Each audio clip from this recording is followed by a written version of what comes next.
Right, I think we'll get started. So welcome everyone to this Transition Zero webinar. My name is Matt Gray. I'm the co-founder and CEO of Transition Zero. We're excited to have you all here, and thank you so much for taking the time out of your busy schedules to join us. So today we're going to be talking about a recently released report on modeling 24/7 carbon-free electricity in India. It is the first in a series of reports that we're going to be releasing on this important topic. In terms of the agenda today, I'm joined by my colleague, Irfan Mohamed, who is the lead modeler on this report. Irfan will be presenting the modeling methodology and some of the key findings of the report.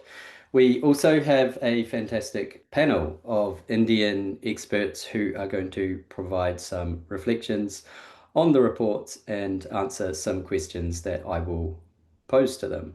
The panelists include Vibhuti Garg, a director of South Asia for the Institute of Energy and Financial Analysis, Matthew Smith, the head of energy solutions from Serentica, and last but not least, Shailesh Telang, the head of APAC from EnergyTag. Just some housekeeping. We have allocated 10 minutes for Q&A at the end of this webinar, but we would encourage you to answer or ask questions at any time. You can do so by hitting the Q&A button at the bottom of your screen. We will either answer those questions straight away or we will deal with them at the end of the webinar. For those of you who do not know Transition Zero, we are a climate tech not-for-profit established in 2021 to support policymakers in low to middle income countries with energy transition planning. We do three things. The main thing that we do is no-code software for energy transition planning. We also produce a number of open data sets which make our software more useful. And then lastly, we have market analysts who support our users and stakeholders in the countries that we operate in. We target policymakers in low to middle income countries because they have historically struggled with the cost and complexity of commercial software packages. What we provide is open, it's no code, and perhaps most importantly, it is free.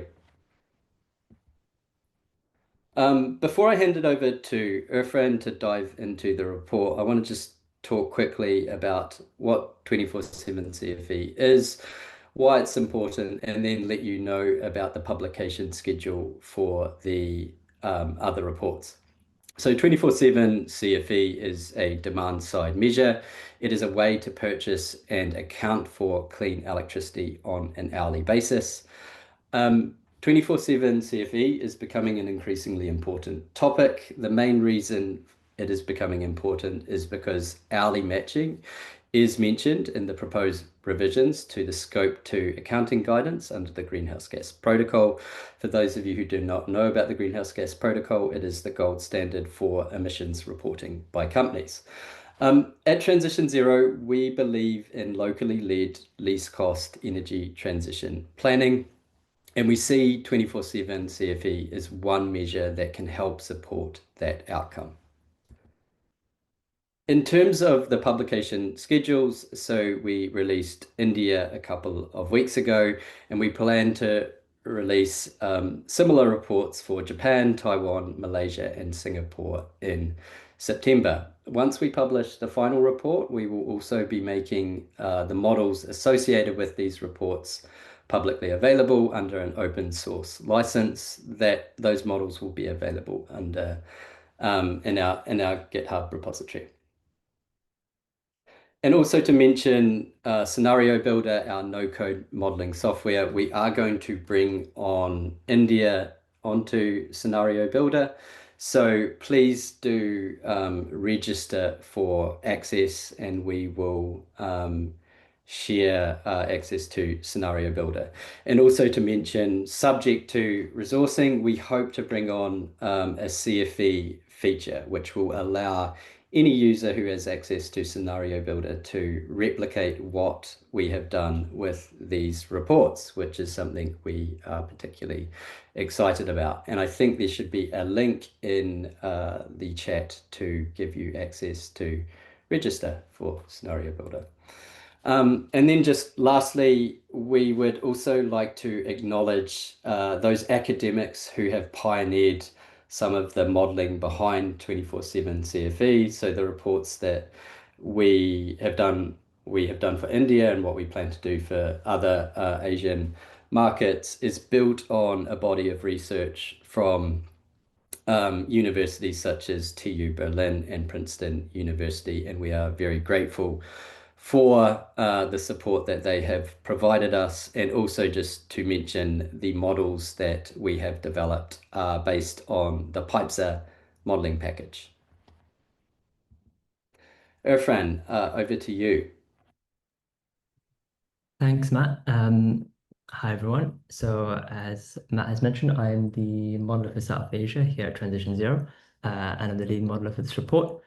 Over the next 25 minutes, I will be taking you through our report. Just bear with me while I get my slides up. Wonderful. So over the next 25 minutes, I'll just be taking you through what CFE is in a bit more detail, how we modeled it, and what our main findings were. These are mostly a summary of what you may have seen in our report already, but this will be maybe a high-level takeaway and a few more things explained in a bit more detail. So, as you may or may not know, the GHG accounting protocol is evolving, and this may require companies to report scope 2 emissions on an hourly basis, which means that what we have right now is roughly kind of three different situations. We have commercial and industrial consumers in a kind of do nothing situation where, for the most part, they don't do any kind of emissions reporting or emissions accounting. And what they do is they will be consuming grid electricity, and that grid electricity will have some portion of it based on carbon-free energy and some portion of it based on carbon-based energy. Now, when CNI consumers start to move towards emissions reporting or accounting or offsetting, one of the most common practices that we see in India and across the world is annual matching. And this is where a CNI consumer will procure power, typically through a power purchase agreement or PPA, in order to match their annual demand with an equivalent amount of clean generation. So this means that if they have 100 units of 100 units of consumption throughout the year, they'll be matching that with 100 units of solar generation or wind generation across the year. Crucially, what this means is that on an hour-by-hour basis, you'll end up with the reality where you'll have mismatches between your clean generation and your supply due to the intermittent nature of renewables. So at any given hour, you'll probably have a mix of your clean PPA, carbon-free grid supply, and a carbon-based grid supply. Other hours of the year, you will have an excess of your PPA because you'll have maybe a daytime peak of solar and not enough demand to match it.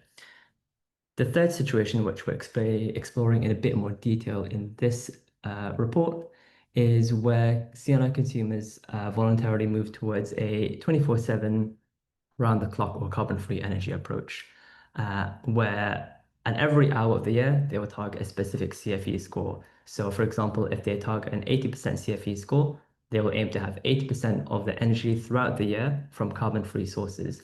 And that may be carbon-free from their PPA, it may be from the grid, if the grid is clean enough to allow them to meet that target score, and then the remainder from carbon-based grid supply. And as we reach 100% CFE, what CNI consumers would be aiming to do is have all of their energy coming from carbon-free sources, whether that's from their own procured PPA with solar or wind and batteries, for example, or whether that's from the grid, again, if the grid is clear enough. The other key principles just to keep in mind when we're thinking about CFE is that we are aiming for CFE to be local to the same grid zone.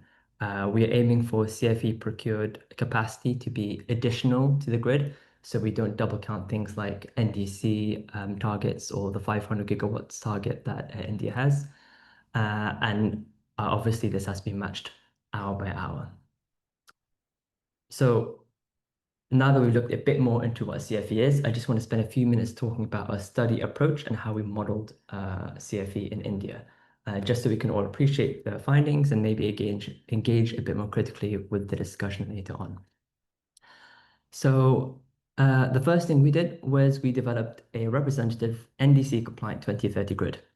And what this means is, in practice, we started with a 2023 grid, so the known grid of 2023, with its known generation mix of coal, solar, etc. On top of that, we layered things like expected national policies like NDCs and capacity targets, expected growth rates of different technologies, demand projections, technology costs, etc. And we arrive at a 2030 grid, which is NDC compliant by 2030. So it meets well, India has already met its 50% capacity from non-fossil fuels. It meets that target, it meets the emissions share, and it meets a non-NDC target of 500 gigawatts from non-fossil fuels. But the grid is also technically feasible/realistic in that it doesn't build ridiculous amounts of a particular technology, and it doesn't build capital-intensive plants like nuclear or hydro that isn't already in the known pipeline or reported by the government. It's worth noting that our 2030 grid is not the main focus of our study, but it definitely does affect how CFE as a policy works and its viability or non-viability. So I would just urge you to keep that in mind as we go through the rest of the report. So now that we have the 2030 grid, we can create a dispatch model with hourly granularity and modeling of the grid zone. And what this means is for each of the 5 grid zones in India North, Northeast, West, South, and East, we can simulate hour by hour which electricity generating technologies dispatch, how much coal there is generating, how much solar, water, etc., in order to meet the projected demand in any given hour and in order to meet the constraints that we put on the system. So given that system, we then test different policies to see the approach, to see the effect on costs, emissions, and other system metrics. And these policies are, of course, our annual matching and hourly matching. So the first thing we do is we cycle through each of the 5 grid zones and we assign 5% of demand to CNI consumers who are participating in clean electricity matching. And this 5% is just representative of some portion of the CNI consumer segment that is moving towards decarbonization.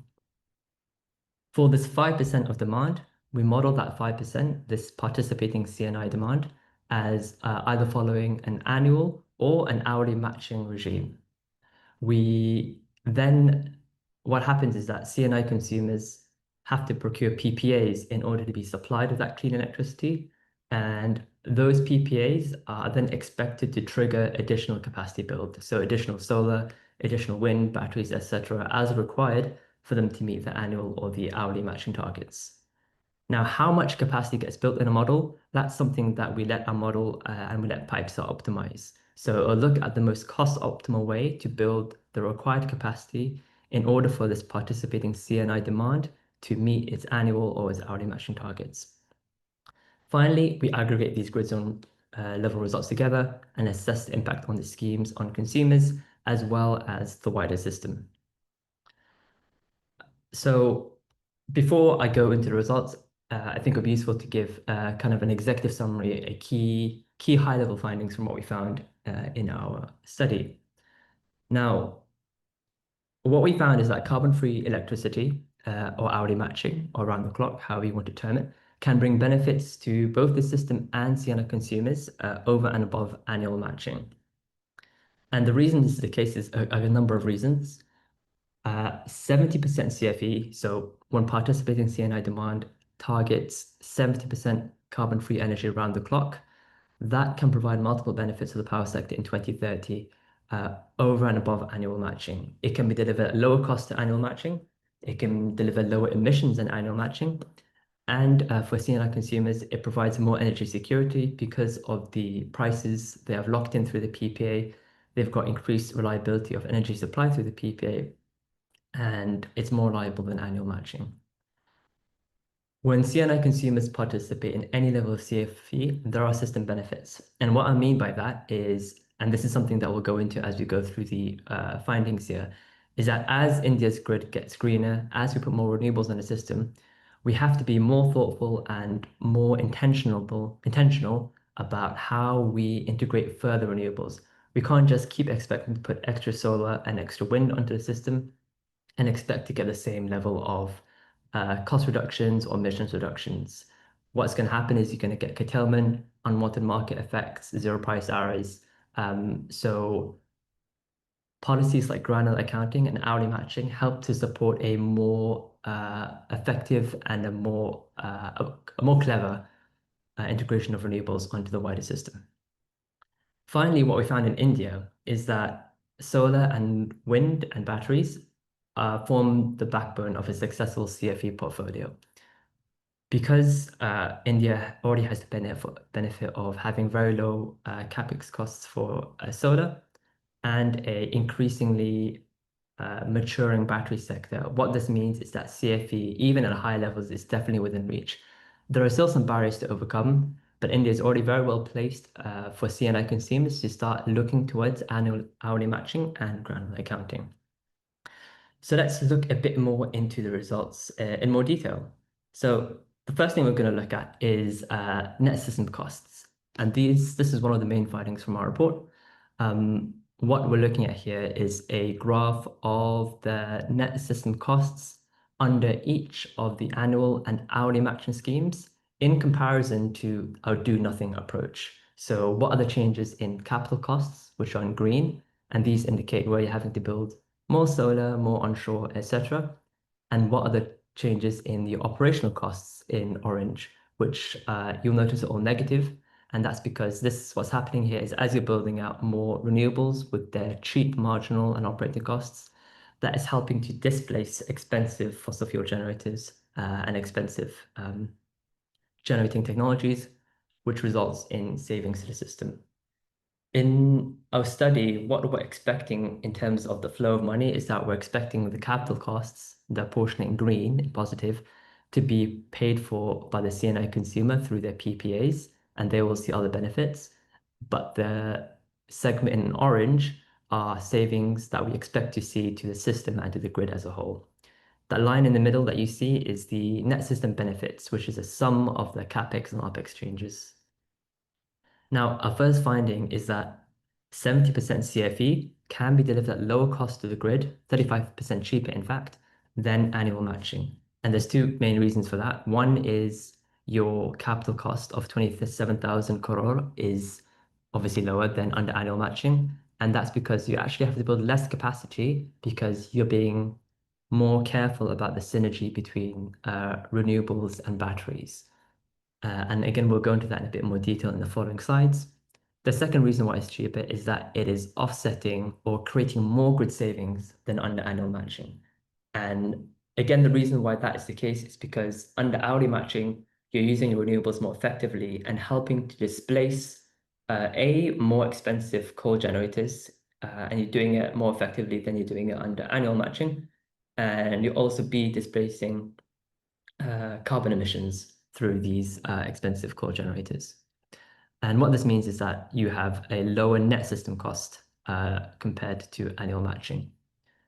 Even if we push that target up to 80% CFE, we still see about 9% system savings compared to annual matching. And even though the capital cost is a lot higher than under annual matching, again, it's offset by this increase in operational cost savings. And we actually see operational cost savings continue to go down as you go higher up the CFE scale. As you target higher and higher levels of clean hourly matching, what's happening is that you are continuing to displace more expensive generators off the grid and continuing to displace more emissions off the grid. Now, if we look a bit more at the green bars, so the capital expenditure in a bit more detail, and we start to look at how that's split between the different technologies, the first thing we notice is when we have annual matching, all of your costs are going to just building a bunch of solar. On annual matching, all you're concerned with is building enough clean generation to match your consumption throughout the year. You're not really concerned about matching it hour by hour. You're not actually that concerned about making sure that the clean generation you procure actually reaches the CNI load. And therefore, the easiest way to do it is just to build a bunch of solar, which is the cheapest way to do this in India right now. Now, in contrast, when you go to your CFE or hourly matching scenarios, you have to be a bit more clever about what the cost optimal way of building solar, wind, and batteries are in order to deliver carbon-free energy reliably throughout the day for your CNI load. And that's where you start to see this more even split between solar, batteries, and wind. Now, the interesting thing is that on a cost per megawatt basis, these costs remain relatively static across CFE target scores. And what I mean by that is when you look at per megawatt or per 10 megawatts or whatever of a solar, wind, and batteries, how much it actually costs in your CFE target scores, you'll see that it actually is the same or even slightly goes down as you go up CFE target scores. The reason why it's obviously much more expensive at 100% CFE compared to, say, 90% CFE is you have to build a lot more capacity. Even though each megawatt of the capacity is roughly the same price, you have to build more of it because as you reach higher CFE target scores, you can't be as reliant on the grid with its likely carbon intensive coal or gas generators. And therefore, you have to build out more of your own PPA and you have to build more capacity. And that's exactly what we're seeing here. So this is the graph of your required capacity build out when this 5% of nationwide demand starts to move towards annual hourly matching. So you'll see this is a very similarly shaped graph to the cost graph. The previous graph was system costs or capital costs, and this graph is looking at the capacity you have to build. And the reason it's the same shape is because solar, wind, and batteries are all roughly in the same order of magnitude in terms of how much they cost. So there's not any huge skewing in the shape of the graph. Again, what we see is that 70% CFE here requires much less capacity than annual matching.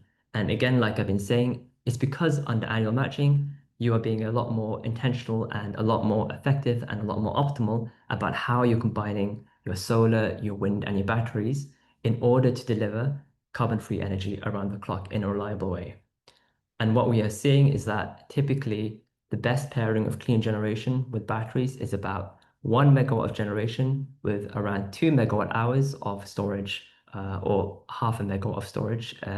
In this study, we've looked at batteries with a 4 hour duration. And that ratio remains quite constant as you go up the scale or as you go up the CFE target scores. The real challenge, of course, lies in decarbonizing those last 10% of hours. Those last 10% of hours, going from 90% CFE to 100% CFE, almost requires a doubling of capacity and investment. And that's because those last 10% of hours are likely to be those hours in the year where you have very little sunlight or very little wind, and you will have to overbuild both your generation and your battery storage in order to see you through those long periods of time where you don't have that fresh, clean generation coming in. And so you have to overbuild to kind of like have enough energy in reserve, essentially.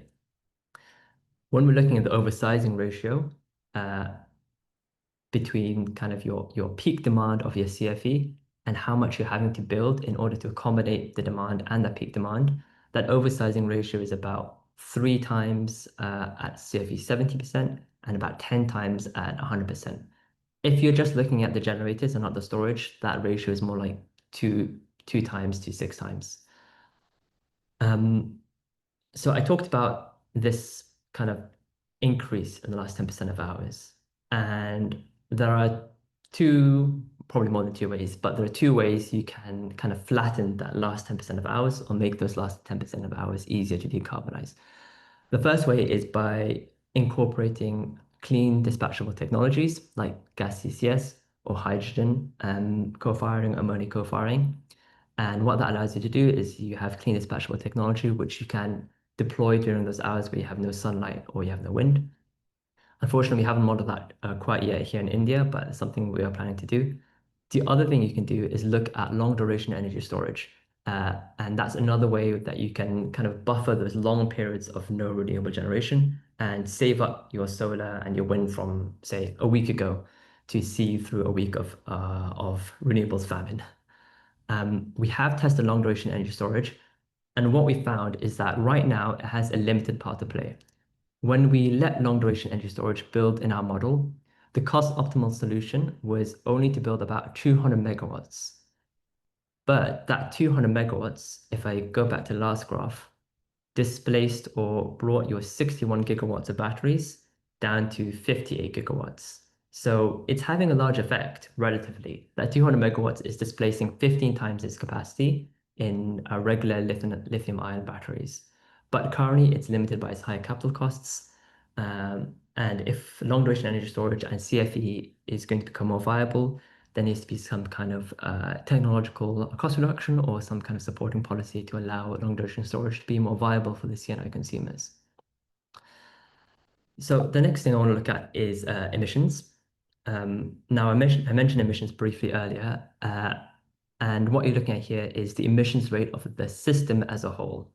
And what we're finding is that hourly matching is far more effective at driving emissions reductions than annual matching. And that is surprising, or should be surprising, given that if you look at the capacity built, we built a whopping 71 gigawatts of solar here. But when we look at the emissions reductions, it's barely like, I think less than 1%, if I done my maths correctly, I can't remember. And that's much not as high as we would expect. Whereas when you look at hourly matching, you can see that the emissions reductions are much lower. And again, this goes back to the point I mentioned where under hourly matching, you're using much more effective use of your renewables and your storage to effectively deliver clean energy throughout the day, to effectively displace coal generation throughout the day, and continue to reduce your emissions. When you get to 100% CFE, that 5% of demand, that participating CNI demand that's moved to CFE, sorry, has reduced total emissions by 7%. Now, the other way we can look at the effectiveness of emissions reductions is you'll notice that there's a right-hand axis on this graph, and that is mapping carbon abatement costs. And carbon abatement is essentially measuring your effectiveness of your emissions reduction schemes. So it's your total cost of your intervention divided by the emissions reduced. And the lower that number, the more effective your carbon abatement. And what we're finding is that annual matching is about 3 times more expensive than hourly matching to reduce the same level of carbon. And again, that's all to do with the technologies and the effectiveness of technologies that are being displaced on annual and hourly matching. This is the message I want to hammer home. Hourly matching really makes use of your renewable generators in a way that annual matching does not.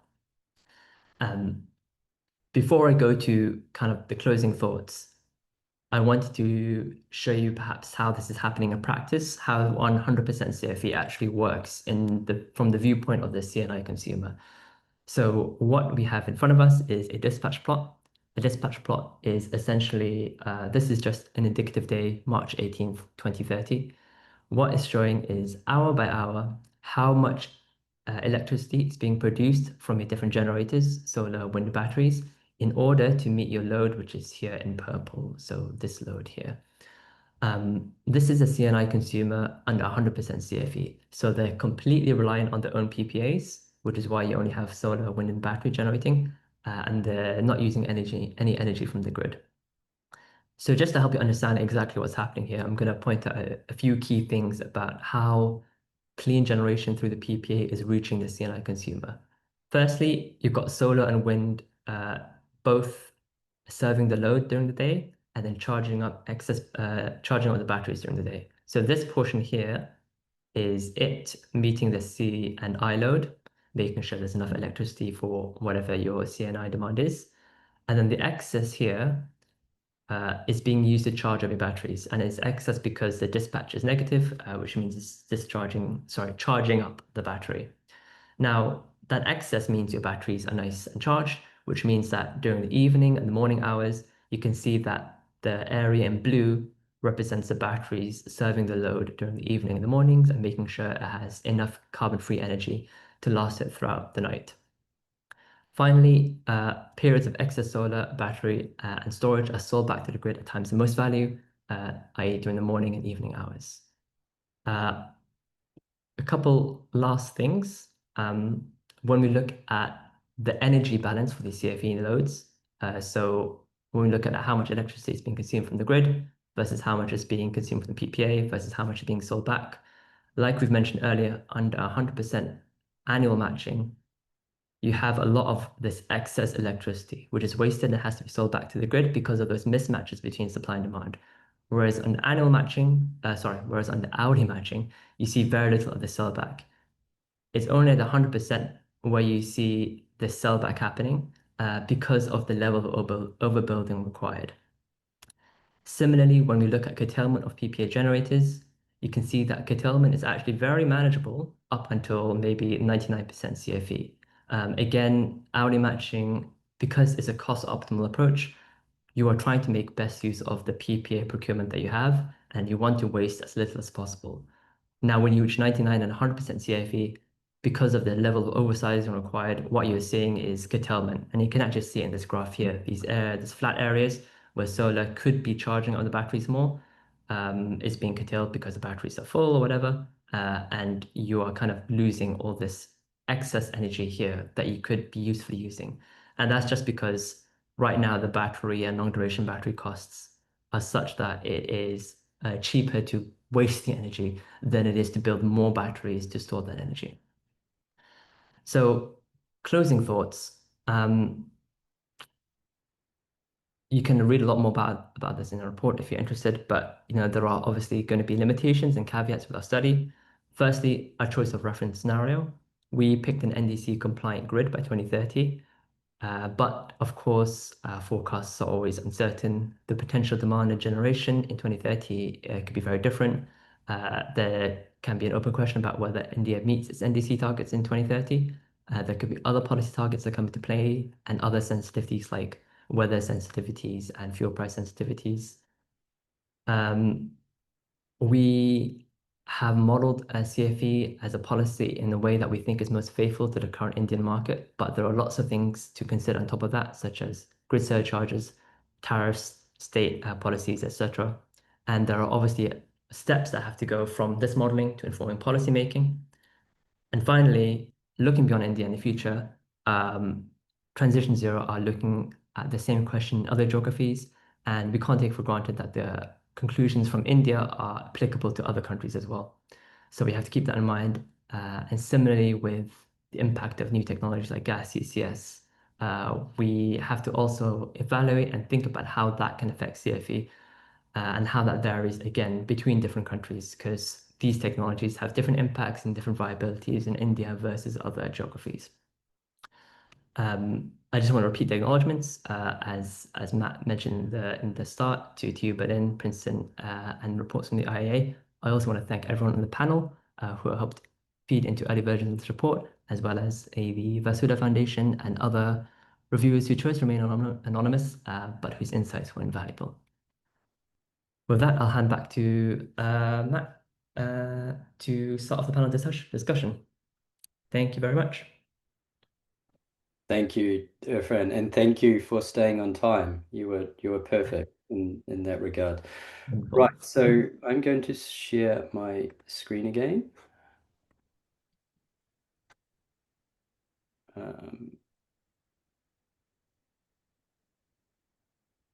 Hopefully everyone can see my screen. What we're going to do now is move on to a panel discussion. I'm going to ask each of the panelists to speak for 1 to 2 minutes, giving their reflections on the report. I'm going to call on Vibhuti first to come forward. So Vibhuti, if you could turn on your camera, and yeah, over to you. Hi, good afternoon, everyone. First of all, congratulations to all the authors and TransitionZero for doing such a detailed modeling work on how India can achieve 24/7 power carbon free, especially in a country like India. It's really, really important, which is experiencing, I would say, substantial increase in electricity demand growth, on an year-on-year basis. So it's not just a question of kind of replacing the existing supply sources, but also how do we kind of ensure that any additional new demand that is getting added to the grid is also kind of met through more sustainable energy choices, more clean energy choices. So also, one other thing that India is also experiencing is a change in the load profiles. We are seeing now the peak not happening like in the morning hours, but that has shifted to like afternoon peaks and evening peaks, which kind of also there is an upside that at least the afternoon peaks can be met through solar. So while Irfan just represented that the annual matching would largely mean I would say more installation of solar. But then if you start looking at the load profiles, it does make sense as well. And especially for residential consumers, solar could play a big role, not for CNI consumers who have more constant kind of a load. Coming very specific to this study, what the thing that I kind of found most interesting was kind of demonstrating the fact that 70% of CFE for CNI consumers can result in huge savings, both operational cost savings and also the system cost, as well as the annual abatement cost, which was coming out to be much cheaper. I believe 3 times is what you mentioned, Irfan, if I remember correctly.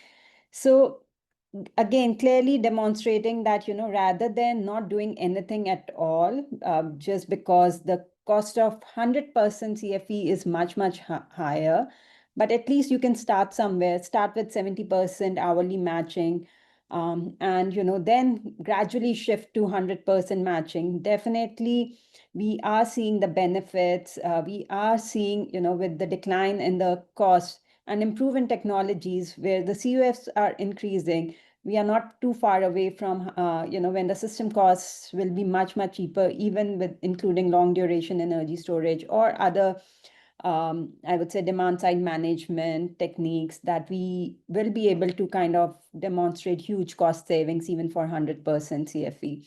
So yeah, but let's start somewhere, and 70% definitely makes a greater use case for all the CNI consumers to shift to hourly matching. So over to you, man.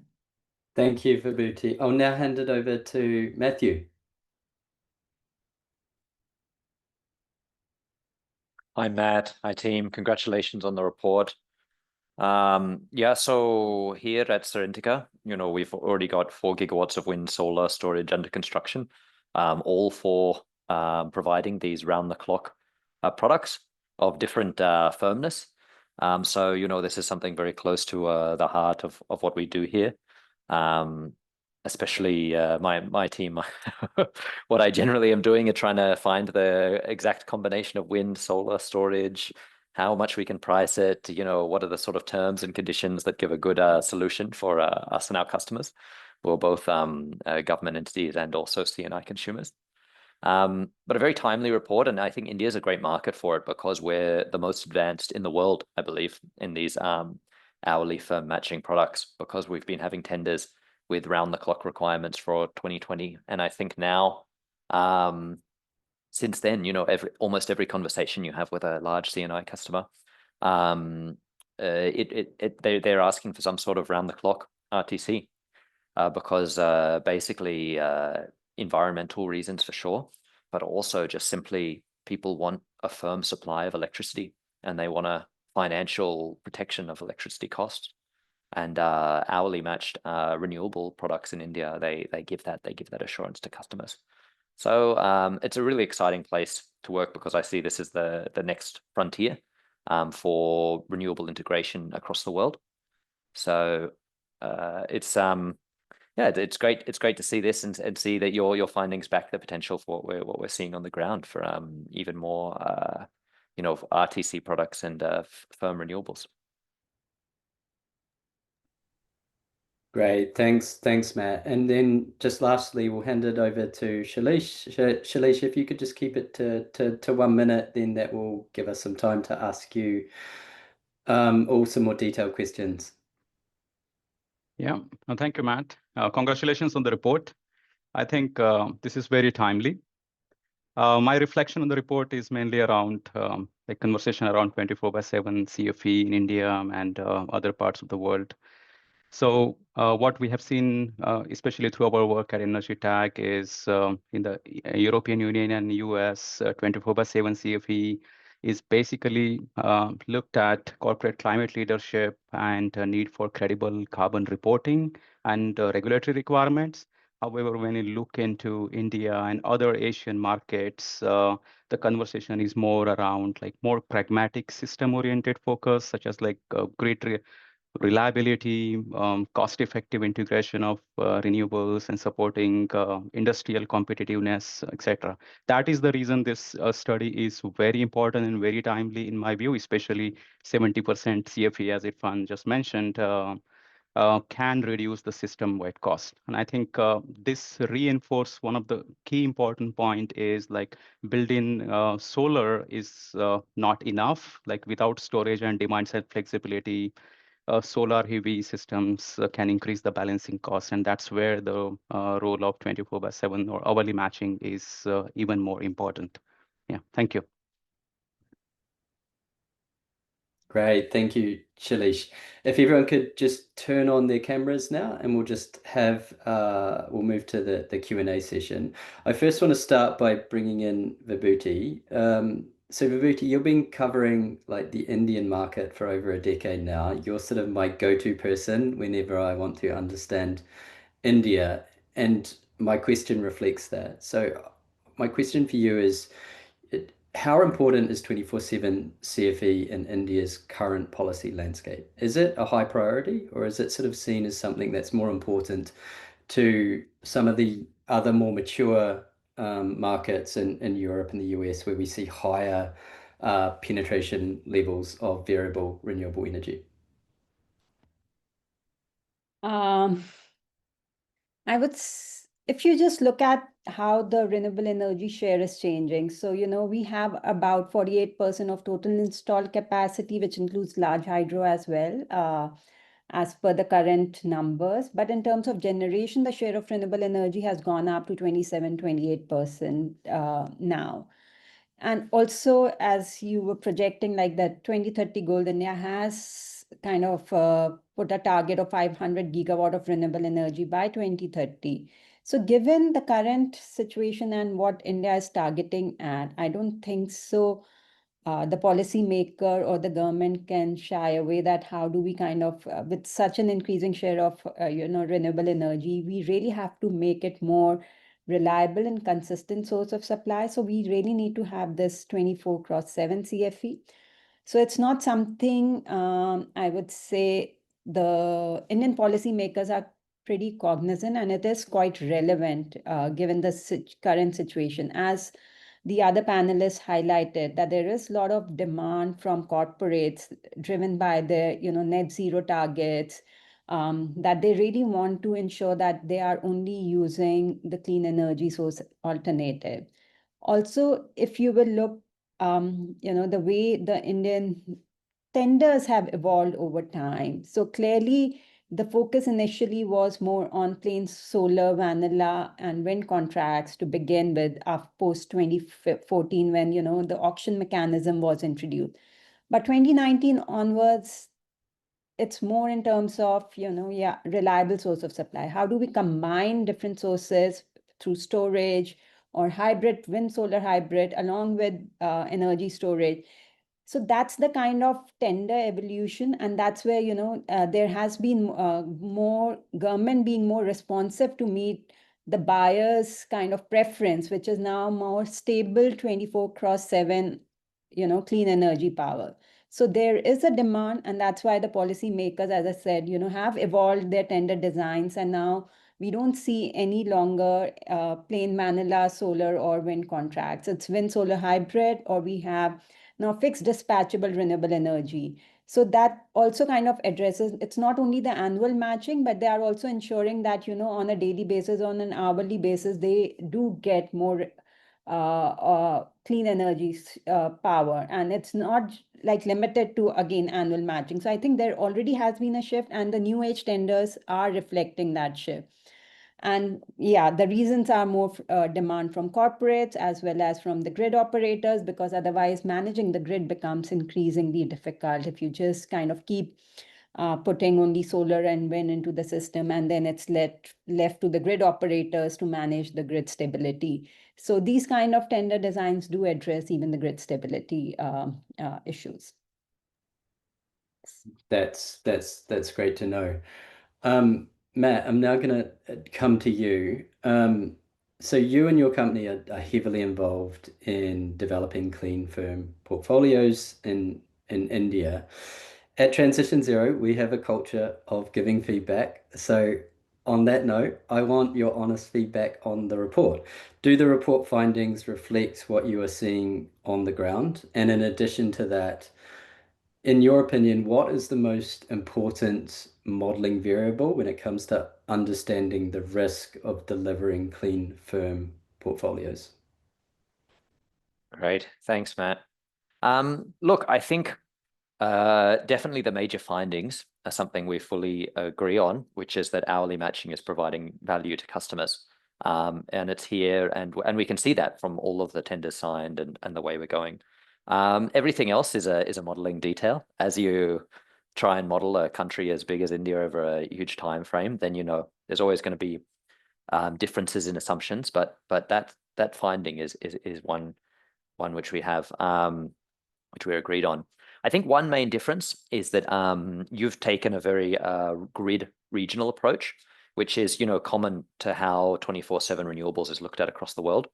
Currently, at least in India, there is still a lot of customers which are connected to the national grid, the interstate transmission system, and India is one of the few countries which has little interstate grid congestion. So we still see it possible as being able to serve a real-time load where you have wind in Karnataka and solar in Rajasthan. 10 years from now, there will be a little bit of curtailment, but we think it'll still be on the less material side. And so I don't see there needing to be extreme solutions where, say, a customer in the Northeast needs to just have solar and battery because there's no wind there. Luckily, there's still potential for states to help each other out and transmit that power. Regarding the modeling, I think the biggest learning has been about wind profiles. They change, down on the hourly level so much depending on the site. It's not easy. I think it would be great for there's a lot more work which the wind WRA wind resource assessment techniques of the world still need to improve. And definitely, I think the key thing is always testing your configurations on operational data. Think about if this happened last year with this site, how would it have worked? And I think you can see a lot of big differences there when you use real operational data, especially for wind. Yeah, no, great points. And I agree with everything. I see 24/7 CFE is like a journey rather than a destination. And I'm sure that point around wind profiles would have been heard by our product managers who are on the call, who will be looking at that topic very closely going forward.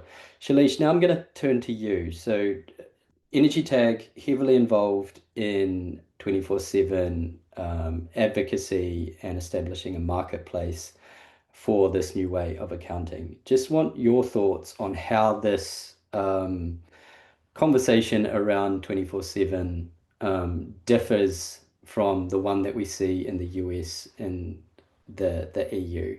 How does it differ in markets like India and wider Asia? Yeah, thanks, Matt. I think I partially answered that before as well, but as the EnergyTag and through our work around standard policy and market development, we have seen kind of little change over the perception around this, like in the EU and US, 24/7 CFE is mainly around corporate climate leadership, as well as having a more reliable grid, the need of credible carbon reporting, as well as someone just touched base during the presentation around emerging reporting standard as well, such as GHG protocol, etc., and regulatory requirement. And particularly in sectors around data centers, green hydrogen, and also around public procurement as well. But when we look into India and other Asian markets, the focus is mainly around how we can get affordable energy, as Vibhuti also mentioned about this before. So like having access to grid for open access PPAs is like is one of the main factor for corporate PPAs in India, and mainly because of cost difference in what corporations get through the utility or what they get through PPA. That is mainly the cost-based driver. So around like energy security, system efficiency, and like making the whole energy, whole clean energy dispatchable across states or across grid region within the country. These are basically one of the important topics for India and other Asian markets. But we have seen things are changing as well. As we are looking into more around the clock and firm and dispatchable renewable energy coming up in India backed with storage. So this is further changing. And as you rightly pointed out, the impact of reporting standards such as GHG protocol, ISO, etc., that will further drive uptake of more hourly matched energy in future. That's what we see. So both narrative will converge at in few days or months maybe, but this is happening at really faster space. Great, thank you. We have lots of questions, an overwhelming number of questions. We've tried to answer as many as possible. The questions that we don't get to here, we will follow up afterwards, just to flag that to the attendees. We do have one really good one that I'd like to mention, which is around discoms and the incentives that they have. So discoms, distribution operators. And the question is there a clear incentive for discoms to offer 24/7 CFE services or endorse 24/7 CFE PPAs in general? I'm not sure who's best placed to answer this. Vibhuti, could you have a go? Sure. I think discoms, given that they have the whole problem of the legacy contracts, having signed PPAs with thermal power and paying the fixed cost to them really adds up to the overall cost, even if renewables have become cheaper now. So they do have an incentive to buy cheaper power and reduce their overall cost of serving of energy demand for various consumers. But the legacy contracts, as well as the new thermal capacity that is being built, are coming from their own central and state generators, and they are already kind of tied up in buying that power. So maybe, yes, fundamentally, yes, but with all the other risks attached with, meeting the fixed costs of the existing PPAs, it's going to take some time for discoms to completely switch to 24/7 CFE. And Matt and Shailesh, do you have any views on that one as well? Yeah, so if I just go, I mean, discoms are often the customers for these round-the-clock tariffs. There was an interesting experience we had with, there's one of the SECI tenders, which was the first load-following tender, which has recently been signed. And that tender, basically, they set out for every hour of a day for each month, basically the load that needed to be followed. And that load needed to be provided with 80% reliability averaged over each month.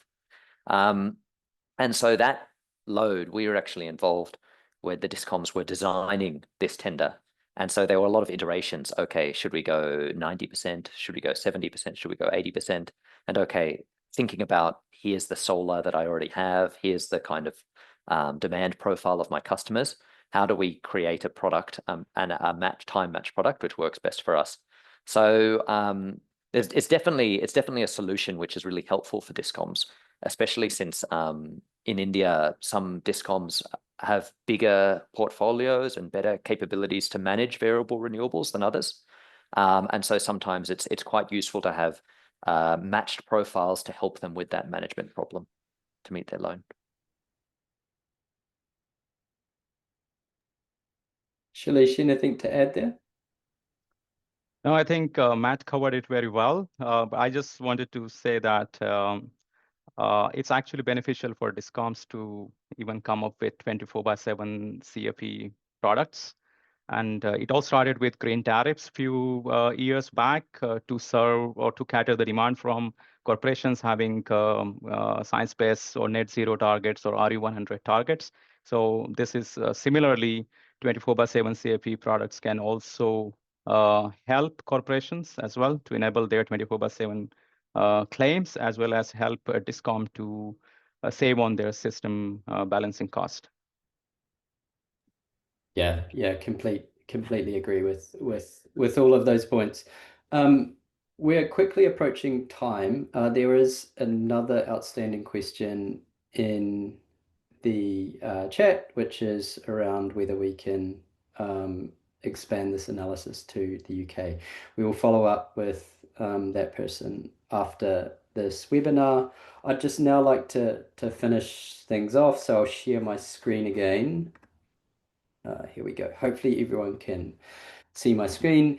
So just to recap, we are publishing reports for Japan, Taiwan, Malaysia, and Singapore on the following dates in September. We're also going to be doing a number of roadshows. So we're going to be at the BNEF Summit in India in late August. We're planning to do a roadshow in Japan. We will be at Singapore Energy Week and the ASEAN Energy Business Forum in Malaysia. We would love to see you there. So please do get in touch if you would like to meet with us. And on that note, I just want to thank you all for attending, to thank the panelists for taking the time out of their busy schedules to offer such valuable insights on this report. And last, but certainly not least, Irfan for doing such a good presentation and for staying on time. So on that note, I think we will wrap up there. And thanks again, everyone, for such a great discussion. Thank you. Thank you.